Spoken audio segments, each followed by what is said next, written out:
Hey everybody, welcome to Hit Rewind. We're diving back into the 70s. If you were listening to the show, we're kind of in the middle of the 90s, but every once in a while, Kersey and I like to jump back in time. And so we're kind of working our way through the years. This is like 71, 72 now. And no real theme. Just grab, a bag of random movies. Two westerns, one straight up like thriller, like old Hitchcockian thriller, and one a post-apocalyptic monster movie, I guess, if you want to call it that. So what is the first film we're going to start off with? Let's go with Sabata. Okay. Sabata, James Bond, basically, I guess, in the Old West. I've seen this movie maybe 6 times, and still not 100% sure what it's about, and I don't give a shit. I'm having so much fun. That's funny. I was going to kind of ask, so what exactly happened in the middle? It's like there was a lot of double crossing, a lot of plots being laid bare all at once, so it got a little convoluted. Yeah, I felt like it should have probably been like 2.5 hours, kind of like a standard Western movie. It really tried to shrunk it up to about an hour and a half. Yeah, it's I know it's about stolen gold. They hire Lee Van Cleef, and he puts together his little crew of misfit. It's kind of odd. Like, one's like a gymnast kind of guy, even though, he's like ex-circus or something like that. And then a guy who is, he's like a, damn it, there was a series of movies, They Call Me Trinity, where it was a big guy and a little guy, and he's kind of a ripoff of them. But, and then there's William Berger playing the guy who you don't know what side he's on. And I love the scene where he introduces himself with that banjo. Yeah. And, shows... I will almost wonder if there's some heavy influence here that Robert Rodriguez and Tarantino grabbed. There's bits and pieces here, like you feel, this was in Desperado and this was in this, It's one of the better spaghetti westerns, even though, again, I'm not sure exactly what happens. So, which one came first? Was it Once Upon a Time in America, or was it this one? I think they were actually... West, they're really close. I want to say this came out about a year after Once Upon a Time in the West. And the banjo scene is very similar to the harmonica scene in Once Upon a Time. I was going to say, it's about an industrialist trying to buy up railroad land. It involves a band of characters, one of which plays a musical instrument, and an outlaw. It has a lot of the same beats. I would say it's still very good. I would say Sabata is kind of like a good introduction to Western movies. It doesn't demand a lot of time from you. It's punchy. It's got a lot of action, and it moves really quickly. But that's kind of its downside, is that it's a little fast in the middle, so I lose a lot of details. Yeah, especially since I watched this a couple of weeks ago. I can't remember the plot past the opening and then the end. And to me, I'm telling you, I'm not even sure I care. I just love watching the characters. They're all very interesting, unique, little things going on. And like I said, there's a little bit of James Bond quality because he has gadgets. And this is a series of 3 movies. Oddly enough, this is so weird. He wasn't available to do the sequel. So they hired... Yeah, so he wasn't available for the second one, so they hired Yul Brynner.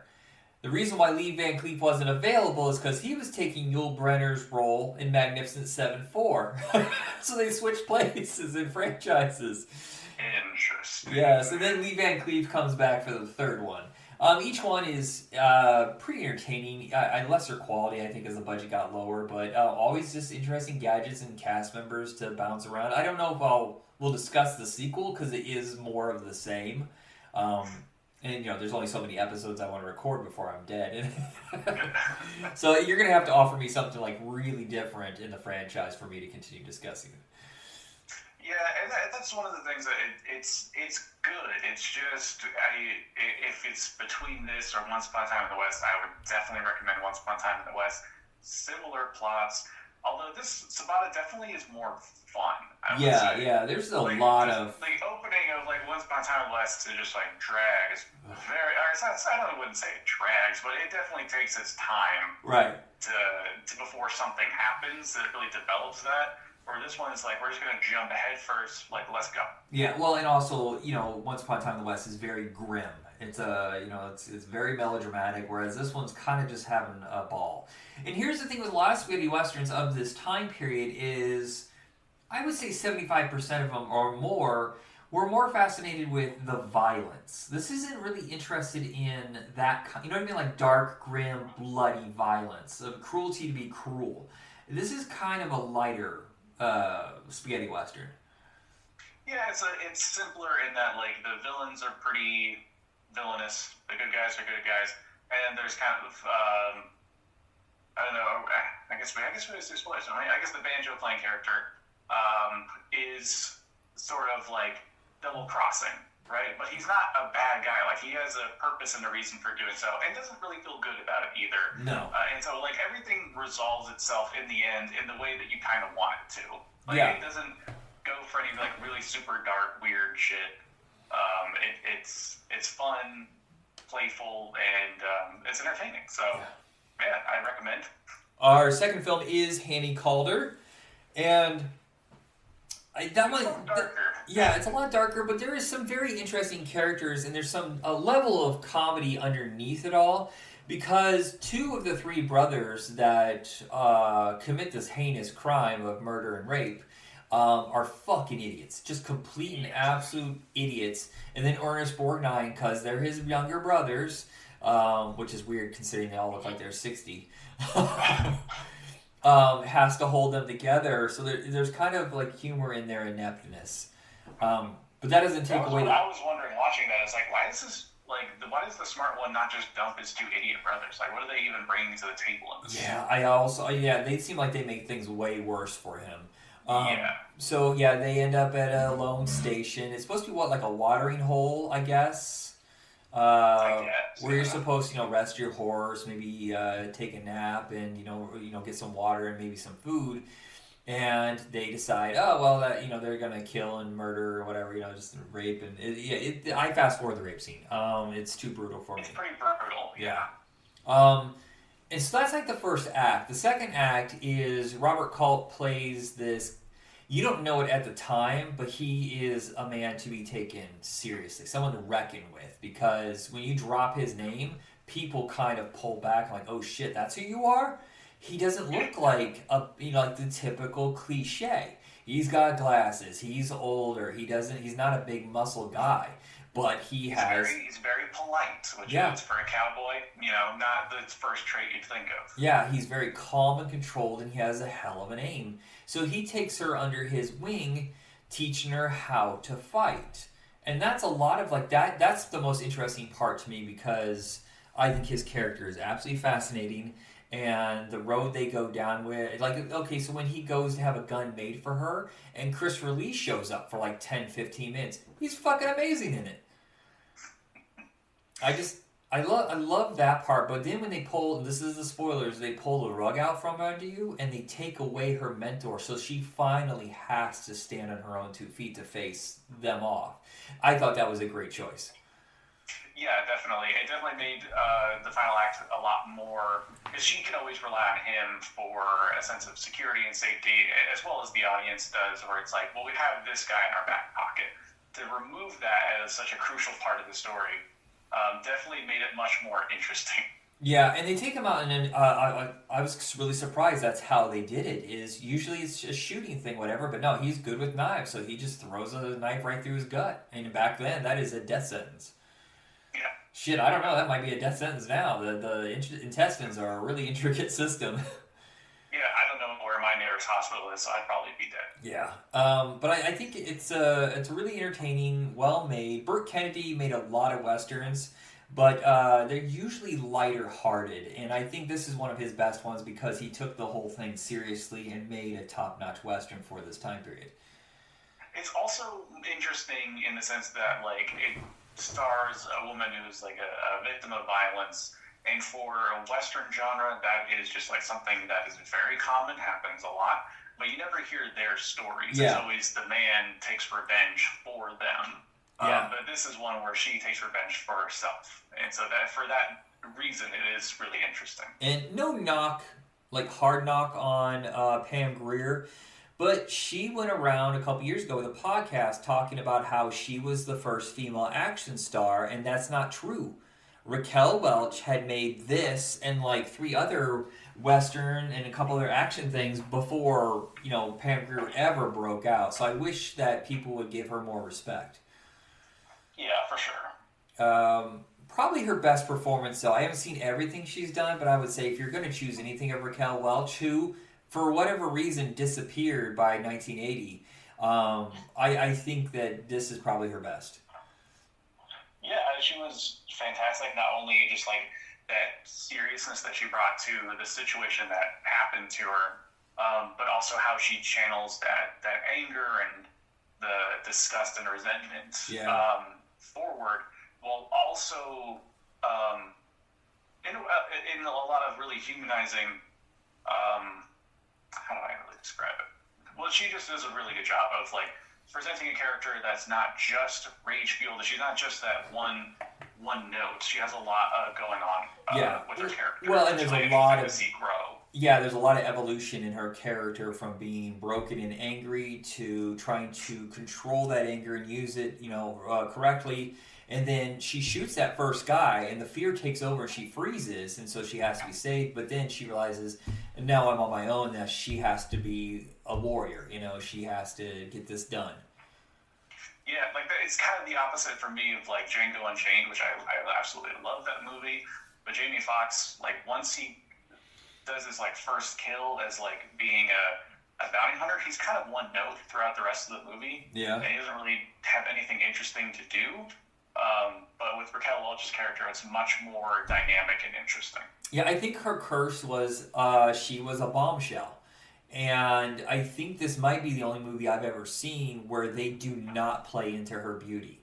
Where that was always a crutch for the previous films. I don't know. Again, I don't know if I would agree with that because she is, she's stunning. So yeah, but I mean, even if they try to make it ugly, you can't really. Oh no, what I mean so is, much they can do. What I mean is the story would always refer to her in a way like, let's throw her in a bikini for no reason, that kind of stuff. Let's ogle her for a while, whereas it's not even relevant. Or put on kid gloves around her. Yeah. So our next film is See No Evil, Mia Farrow returning to the horror genre after Rosemary's Baby. This one is interesting because a lot of it, and I still don't understand the end, but a lot of it is a mystery of what exactly is going on and what has happened. And I thought it was a really interesting role for her because I believe she's blind. I fucking forgot. Me too, yeah. That was another thing that, like, after about 20 minutes, I was like, oh yeah, she's not actually blind, is she? Yeah. But, like, because she hits her marks with stunning precision with the fact that she's just staring straight forward the whole movie. The way, like, a blind person would moving around a house, it's incredible. Yeah, if you don't know the movie, she has recently been in an accident where she lost her sight. She's going out to a family member's house out in the middle of, nowhere, England. And one day while out with a friend, she comes home to find the entire family has been massacred and she doesn't know. God, that was so clever. Like, just how they filmed this, shot the little things, how... sometimes when they have a gimmick and they work overtime to no person would do, walk like that or move like that, but they have to do it just to keep the plot going. They really thought this out. There's definitely some things that did bother me where it's like, I don't think they would do that. Why would the killer do this? Or they explain most of it. I think the thing that bothers me the most is that how long it took her to realize that there were dead people around her. You would smell, for one. How long has it been? Oh, yeah, it was overnight. You're right. I'm sorry. It was 2 days. Yeah, there was that. But then there's also moments of almost comedy of her almost finding a dead body and then not. So the one that I can think of that I was like, oh come on, that's a comedy now, where she turned on the faucet for the bathtub. Oh, okay. This is the morning, and she's about to get in, and then just the guy that she's seeing shows up and it's like, oh, come on down, don't worry about showering, getting ready, just come on down here now. And it's and she drains the tub. That's a little silly. If she's going to drain the tub, you need to pull the stopper right? You're right. So like she would have felt something. The But other than that, like it was really good setup, and I love the fact that it's not all in the house. When in the first act, I was like, okay, the rest of the movie is just going to be the house. It does not stay there. It goes out in a way that's really creepy as well. And we'll talk more about that. But you go ahead. let me ask you this, and spoilers, everybody. I don't understand the whole killer thing.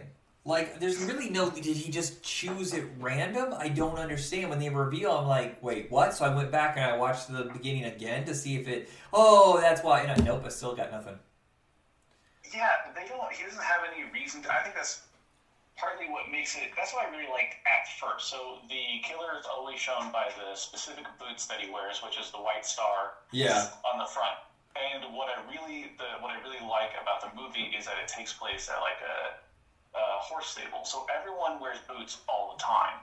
So it could literally be any one of them, and you wouldn't realize it. One, they don't always show the boots fully, but also that they swap out for like mudding boots and things like that. So he could be there the whole time, you don't know it. So there's that creep factor to it that I really like. But yeah, there is no explanation of like what's going on in his head, which I guess you don't need. But if you're going to do that, don't show his face either. Like, show you who it is. And at that point, you're like, okay, now that we know he's just a guy, instead of like, Michael Myers, Halloween, or he's just like entity of evil, we don't need to see his face to understand his motives. Like, when you show who this man is and his connection to these people, it doesn't really make sense. Yeah, it would be interesting if, like, maybe real quickly the cops go, we found the guy who's been hunting rich people. He's killed numerous families before. That's my headcanon, that's what it was. Yeah, and it's just like they reveal this guy. I'm like, okay, he works at the stables, but why? I don't understand. Is this why? Yeah, like why you're not going to have a job for very long if you keep killing the people you work for. Yeah. Also, like that you could be tied to these murders very easily. Yeah, it's like a real dead giveaway. It's funny how every job you've had on this resume here, there was a murder there. Interesting. Yeah. Did you have anything else to say about that before we move on to Omega Man? I don't know. I think it's a really good setup. I guess I will talk about so it goes beyond just being in the house, which at first you think that's going to be the rest of the movie. One of the things I really liked was that she manages to get outside and get on her horse and escape, only to be knocked off, and now she's in the middle of the forest, blind. And she has no idea. Scary. Yeah, there's no familiarity whatsoever that she can work with. Yeah, that was pretty. Like, she's out in these muddy dunes that are near nobody. Or I don't actually know what the fuck. It was like a mud farm? I don't know what the fuck. Yeah, especially because I think it was a gypsy hangout that everyone's racist about. No, I forgot. It turns out they did nothing wrong, of course, which I'm glad they did that. Right, that's the MacGuffin. I forgot about the gypsy thing. Yeah. And then it's one of the men that she approaches, because she has to trust these people. She has no idea who they are, but she is going to die, so she needs their help. And one of the guys there thinks that it's his brother that might have killed her family. And so he drives her out even further into the middle of nowhere and drops her off intentionally because she won't be able to survive there. And that's also this the way that they keep escalating is really well done. Yeah. The Omega Man is adapted from Richard Matheson's novel I Am Legend, which is weird that the movie took 3 tries to get called I Am Legend, which is a fucking great title. Vincent Price did it in the, I want to say, late 50s as Last Man on Earth. Dope-ass film. And that's the first version that I saw, yeah. Yeah, I love that one. This is the second version, Omega Man. Of course, the Will Smith one, I Am Legend. Omega Man, this is right in the wheelhouse where Charlton Heston is doing big studio, sci-fi bent. I mean, he has just come off of Planet of the Apes. I don't think he's done Soylent Green yet. But this is kind of like that trilogy of bleak sci-fi movies, dystopian sci-fi movies. 70s sci-fi movies are all just everything's fun. Yeah, but there's the stiff sci-fi movies that I don't really care for. I watch them once, I never go back. But there's something fun even in all that dystopia darkness of the Charlton Heston trilogy that I love. So this one is the story is basically they're vampires, but this one's interesting because it doesn't really play that up. Do you remember in the Vincent Price one, they were more like zombies? Yes. Yeah. And of course, they're CGI vampires in the Will Smith version. This one, they're allergic to light. I don't recall them ever drinking blood. They don't eat flesh, as far as I know, but they're just like a cult. Like they're the new way, and they're gonna wipe out anybody from the old world. Yeah, and if I'm being honest, I'm kind of on their side. Right now, yes, I am. This last week, it's I think that they have a really. So I'm a huge Fallout game nerd. Yeah. And they're very much like the kind of group that I would align myself with when I play those games. They're very much like anti-science because like if science gets us to the point of like this is our life now, this is what we live, then the whole thing is wrong. We need to start over. They're all like victims of society, and they've band together to survive. And I think that's really interesting that I don't know if it was intentionally done that they're not necessarily the bad guys. I know that they are technically the bad guys. But really Charlton Heston is like, his character is trying to like remake the world, but like the world resulted in this. Like, is this what we want? Like, so I don't know. There was a lot of really interesting ideas going on in there. But I never really felt like they really fleshed out the whole idea. Yeah, I think, well, the best part of the movie, I think, is the first half, where he's basically going insane. You know, in his routine every day of trying to, he's got this thing where he's got to hunt these buildings and clear them of any vampires or whatever you want to call them.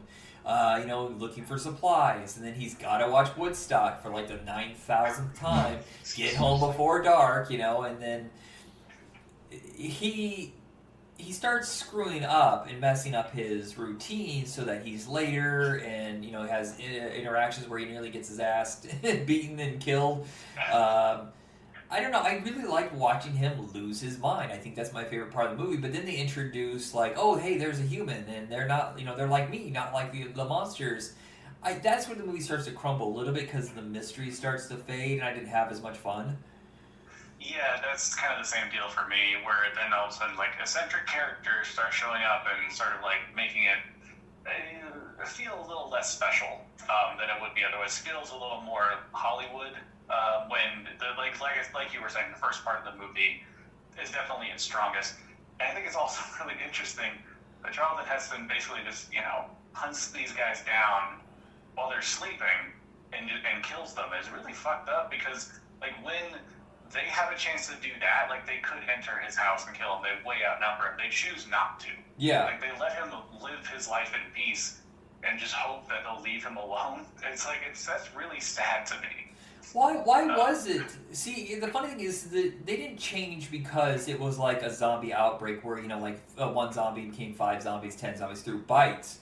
This was just in the air that changed it. It made everybody sick. It's not, there was no way that they were going to turn Charlton Heston into one of them. So why was he going around killing them? They weren't doing anything to him. Holy shit, I'm now on their side. Yeah, right? Because he's, like, making his own problems. If you just leave them alone, they would stop. Like, that's the point, is, like, he keeps killing us. We should stop him. And then the guy that made their leader's like, nah, hopefully he'll come around. Yeah, I gotta watch it again now. I haven't seen it. I mean, I saw it recently, but now that I have that in my head, I need to go rewatch it and see it from their perspective. Holy this moly! Batman keeps shooting my friend while he was asleep. What a fucking asshole! Yeah. It was either that one or it's one of them where he talks to the girl and she's like, "Yeah, those are my friends. They were asleep. You slaughtered them." Was it in this one or was it in Last Man on Earth? Oh, I don't remember now. I think one of the most disturbing things, because we're probably not going to go back to the 50s, in the Vincent Price one is hearing the Morgan, it made me so uncomfortable, but he's trying to sleep and they're all just yelling at him, driving him nuts. And I think the problem also is, in the new one, is that Will Smith doesn't seem crazy. you can buy Vincent Price, you can buy Charlton Heston. Will Smith is like, top line, A-list, badass, and I didn't see it. Yeah, he doesn't have that's the thing that Charlton Heston did really well is treating everything that's going around, which is insane, treating it like normal. Yeah. In a way that Will Smith can't do. Yeah. Or maybe it's just the direction itself. They didn't want to go They didn't want to go down that far. Uh-huh. I don't know. But yeah, I love that they basically build a trebuchet or something, or they throw a Molotov cocktail into his house. He treats it like it's just another day. Yeah. He just gets up like, all right, just spray it down. Let's get back to sleep. Yeah. Of the four, which is your favorite? Ooh, it's tough. I think it's a tie between Sabata and Blind Terror. Or See No Evil? See No Evil, sorry. On the Voodoo it says Blind Terror is the alternate title. So. Oh, really? I didn't realize. I'm going to go with Hannie Caulder. I just really enjoyed it. I would have said Omega Man probably before I watched Hannie Caulder one more time, and I was like, nope, this is it. Yeah, see, that's the thing. With Omega Man, I've seen all three of them, right? Yeah. I think Omega Man's the weakest, to be honest. Really? Okay. I do love Last Man on Earth. As a total faction, the first half is better than the other two movies. Yeah. But the last half really lags. The CGI in I Am Legend just takes me the fuck out. Yeah, but I also just didn't find the story to be that interesting. I don't know, it felt weird. I don't know, big movies like that try to show the how immense and terrible this devastation is through the perspective of one person just doesn't feel right. Yeah, it's why funny. I really enjoy the characterization of Omega Man. Yeah. They actually talk and have an idea and have ideology and things like that. I feel I love the creepiness of the original of them shouting at him to try to attempt to drive him insane. Yeah. The book I think is the closest to the Vincent Price one. I feel like with horror movies, the bigger the budget, you're really taking a risk because now you're going for spectacle, and spectacle tends not to be scary. Right. Yeah, that's the other thing too. A bunch of vampires jumping around, it loses the creep factor. Yeah. For me, one of my favorite vampire movies is probably Let the Right One In, because it's so subtle and it's just so creepy in how they do it. It's very simple and understated. And I think that's really what you want from a movie like this. Yeah, I'm curious. I'm eager to see Robert Eggers' Nosferatu to see if he can capture some of that old school magic. Yeah, I mean, some of the shots from the trailer look very promising, very old school style, mixed with a very modern sort of twist to it. So, I'm a huge Eggers fan, so I'm very excited.